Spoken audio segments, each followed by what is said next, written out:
إنما مثل الحياة الدنيا كماء أنزلناه من السماء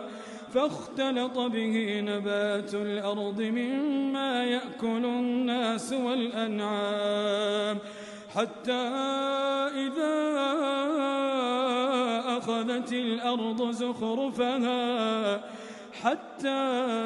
إذا أخذت الأرض زخرفها وزينت وظن أهلها أنهم قادرون عليها أتاها أمرنا ليلا أو نهارا فجعلناها حصيدا